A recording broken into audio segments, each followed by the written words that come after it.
Once upon a time, there were three little engines who lived in their own little shed on their own little railway. Their names were Duke, Stuart, and Falcon. Duke was the oldest and named after His Grace the Duke of Sodor. He was proud of this and loved to keep the little engines in order.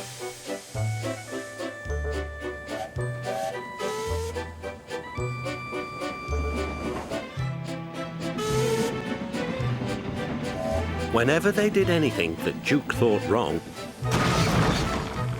he would say, "That would never suit His Grace." Other engines came and went, but Duke outlasted them all. Stuart and Falcon used to call him Granpuff. They were fond of him, but they got very tired of hearing all about His Grace. Sometimes they would tease him and chant, "Engines come, engines go, Granpuff goes on forever." "You impertinent scallywags," Duke would say. "Whatever are you engines coming to?" "Never mind, Granpuff, we're only young once." "Well, you'd better mind, unless you want to end up like Smudger." "Oh, Granpuff, whatever happened?" "Smudger," said Duke, "was a show-off. He rode roughly and often came off the rails.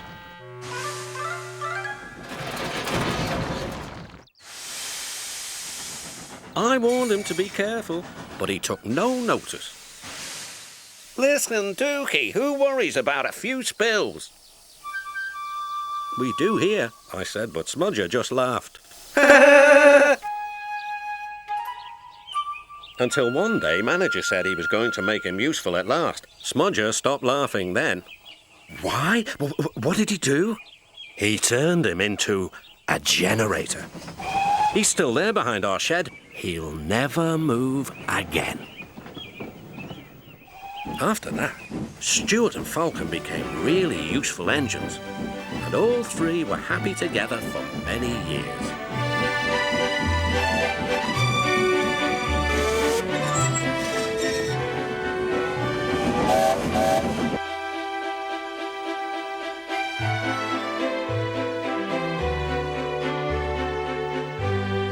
Then, hard times came. The mines in the hills closed. And the railway was closed too. People came to buy the engines. "We'll take Stuart and Falcon." No one wanted Duke. They thought him too old. "Cheer up, Granpuff," called Stuart. "We'll find you a nice railway and then you can come and keep us in order." They tried to be brave and cheerful, but no one really thought their dreams would come true. Duke's driver and fireman oiled and greased him one last time. They sheeted him snugly and said goodbye. They had to go away and find work. Duke was alone. "Oh well," he sighed, "I'll go to sleep. It'll help pass the time."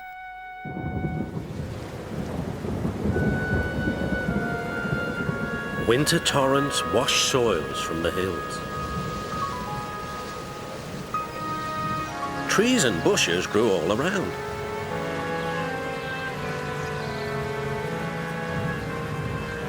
You wouldn't have known a shed was there, let alone a little engine asleep inside.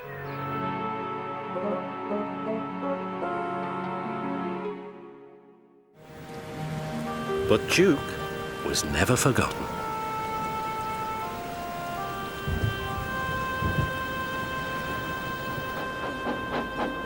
Years went by, until one day not long ago, visitors came to see the Fat Controller. "We want to find Duke," they said, "and make him happy again. Maps lay everywhere.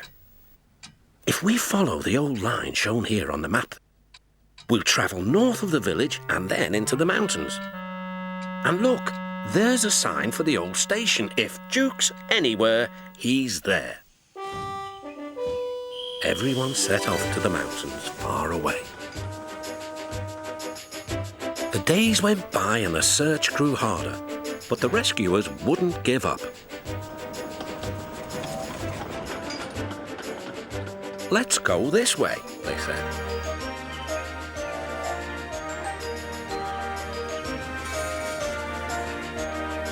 But there was still no sign of Duke.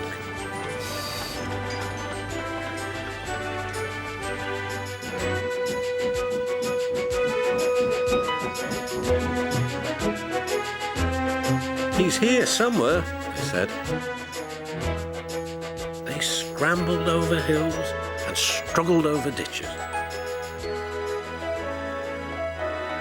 At last, their search ended.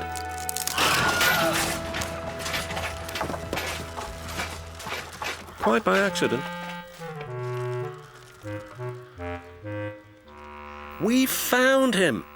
We found our sleeping beauty. Excuse me, inquired Duke. Are you a vandal? Driver told me vandals break and smash things. Bless you, no, laughed the rescuers. We've dropped in because we couldn't find your door. Falcon and Stuart will be pleased to see you. So they did remember, sighed Duke happily. Then they all set off to Duke's new home.